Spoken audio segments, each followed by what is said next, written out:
Guten Tag amici, bentornati in Lorenz in der Schweiz.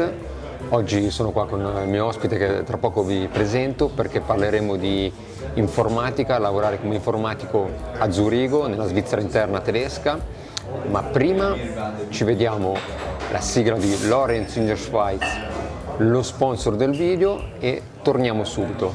E andiamo con la sigla.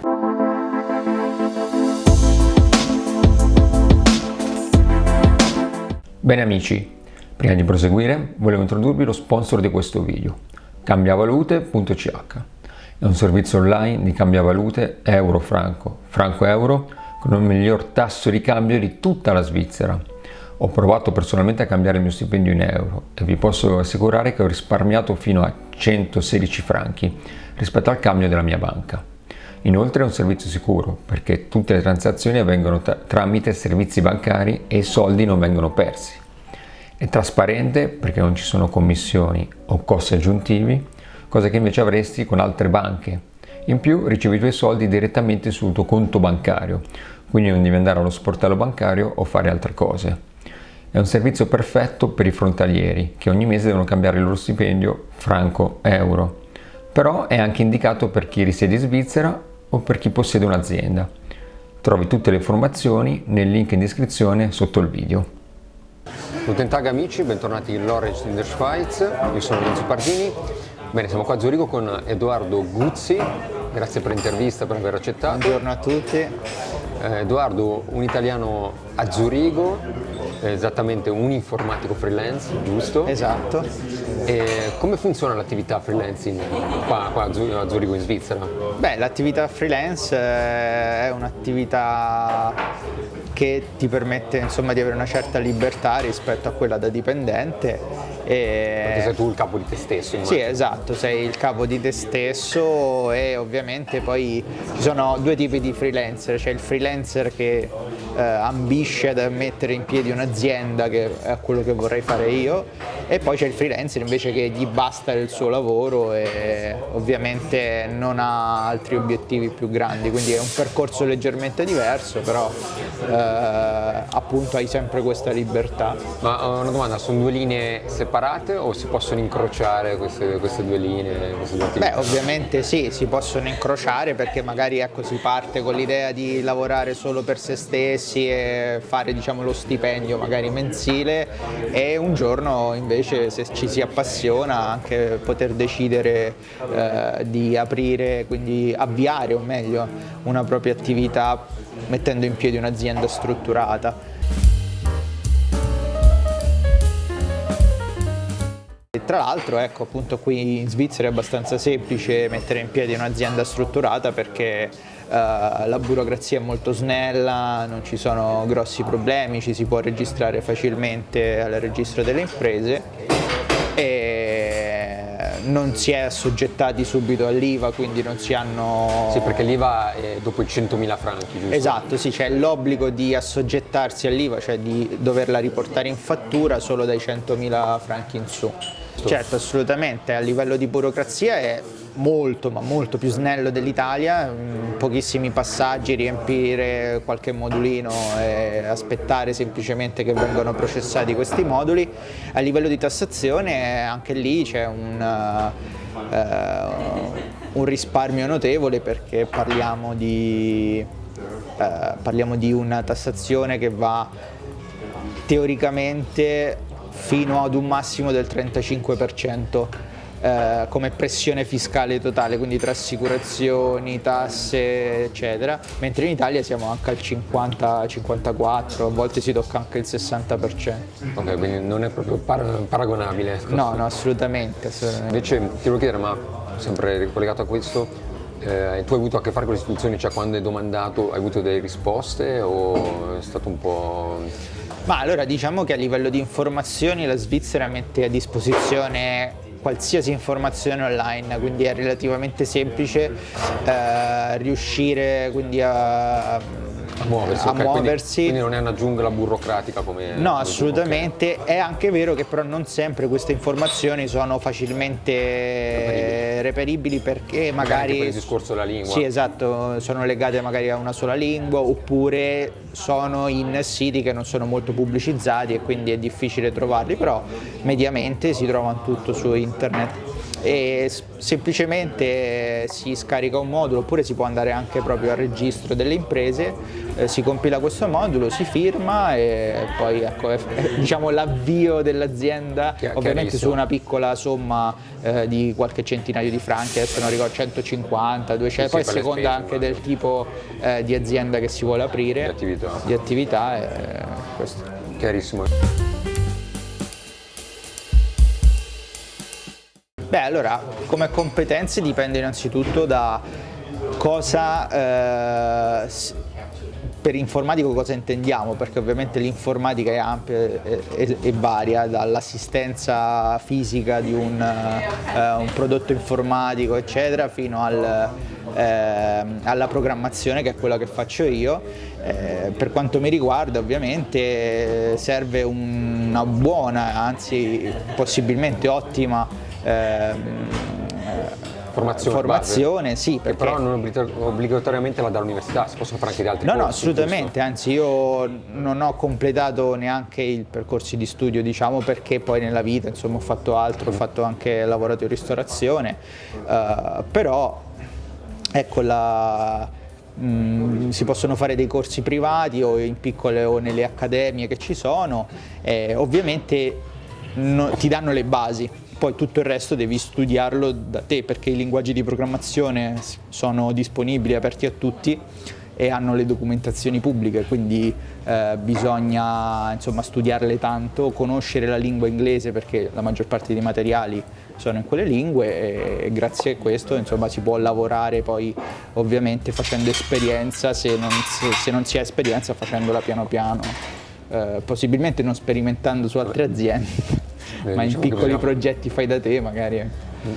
Quindi sicuramente partire con delle basi. Sì, delle buone basi e competenze ci vogliono se si vuole ovviamente fare questo lavoro mettendo in piedi appunto un'azienda che cresca. Allora io principalmente che mi occupo di web design, quindi creazione di siti web e anche di applicativi veri e propri, quindi non so, l'applicazione per fare le ordinazioni al ristorante e così via, richiedono ovviamente conoscenze di JavaScript, PHP, in alcuni casi altri linguaggi più o framework che sarebbero diciamo un livello sopra il linguaggio base che lo semplifica oppure lo migliora o lo potenzia, e quindi bisogna avere queste conoscenze per poter lavorare sia con le aziende che anche proprio per poter sviluppare il lavoro. Poi in alcuni casi ci sono anche persone che dicono io apro una mia agenzia però assumo dei programmatori, io mi occupo solo di gestire la vendita e le cose qui, quindi anche quella può essere una strada, insomma. E invece se si vuole entrare ad esempio in Google o in Microsoft, qui che skills sono richieste?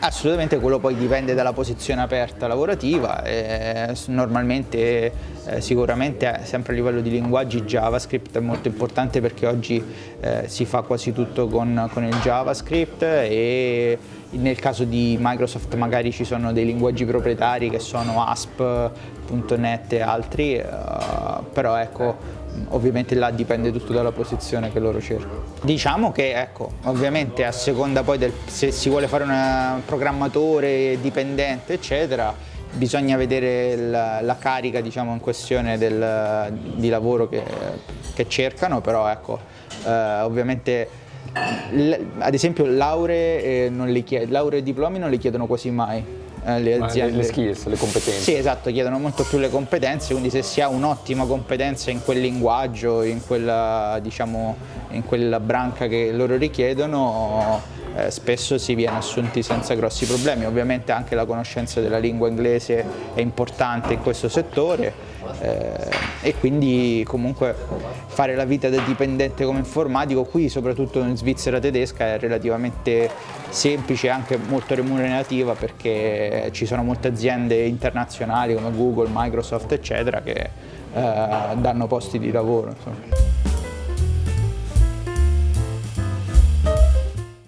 assolutamente sì. Allora, ovviamente se parliamo di lavoro dipendente parliamo di belle somme, andiamo dai 6-7 mila franchi a salire, mensili.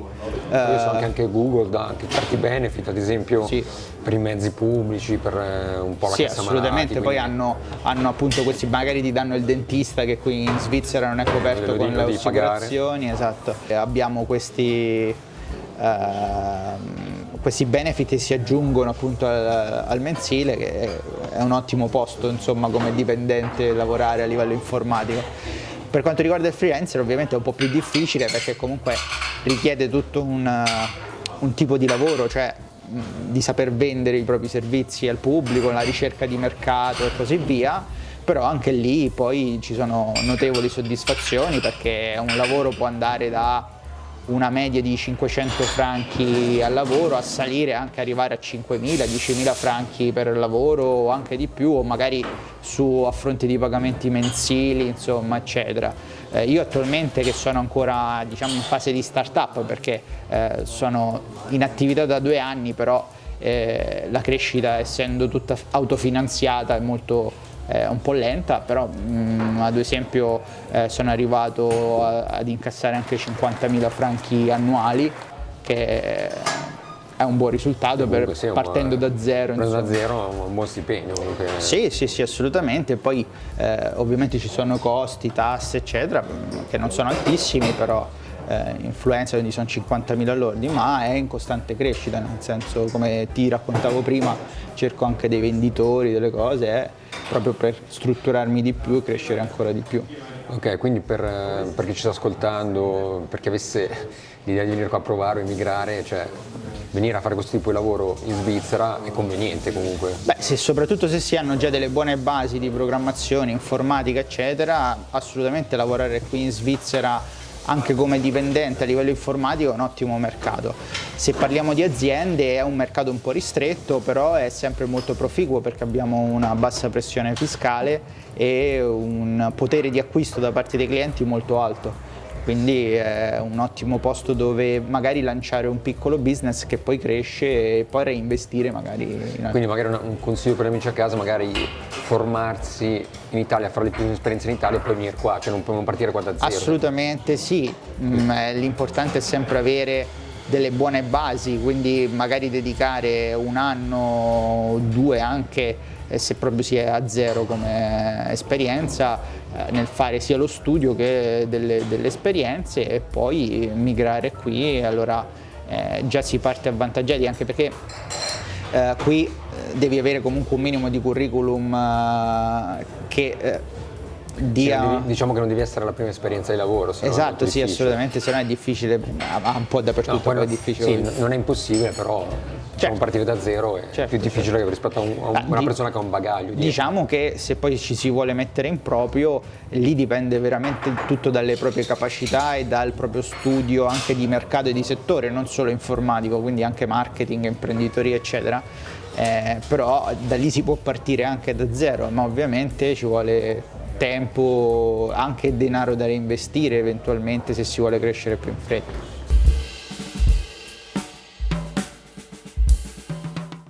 La lingua è, diciamo che se uno la sa è sempre meglio. La lingua del posto. La lingua del posto, la cultura, il francese, lo studio. si sta Esatto. in Svizzera romaggio.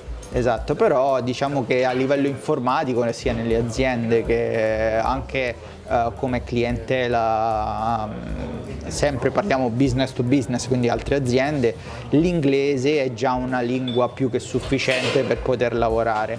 E poi ci sono ovviamente aziende che richiedono magari il tedesco perché sono piccole e locali e quindi... Sì, magari invece un'azienda più grossa, una multinazionale tipo Google o Microsoft, essendo inglesi, comunque americane, sì, assolutamente, più chiedono sull'inglese principalmente, poi ovviamente se ti devono allocare nella zona zurighese ti chiederanno di conoscere un minimo anche di tedesco, però ovviamente quando si ha conoscenza dell'inglese nell'informatica si è già a un ottimo punto, insomma. Ok, invece notavo che guardando degli annunci, come dicevi anche te, Le aziende chiedono una lingua nazionale della Svizzera oltre all'inglese, giusto? Sì, sì, capita con alcune start-up soprattutto locali, quindi comunque magari a Zurigo o anche Svizzera francese, eccetera, che chiedono almeno una lingua nazionale, quindi che sia l'italiano, che sia il francese, che sia il tedesco, e però obbligatorio poi l'inglese, perché poi comunque ci sono diverse etnie, diverse culture magari, perché i programmatori ormai oggigiorno vengono da tutto il mondo, dall'India, dall'Asia, dall'America, eccetera, e quindi almeno la lingua comune, l'inglese, deve essere Assoldato. assodata, sì, assolutamente.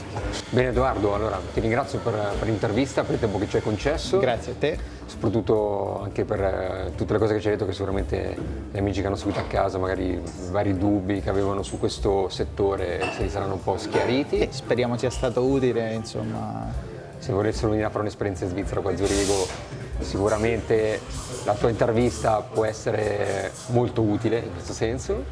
Quindi gli amici a casa che ci hanno seguito, vi ringrazio per la visione, iscrivetevi al canale, scrivetemi se avete bisogno, seguitemi sui social e al prossimo video. Ciao ciao!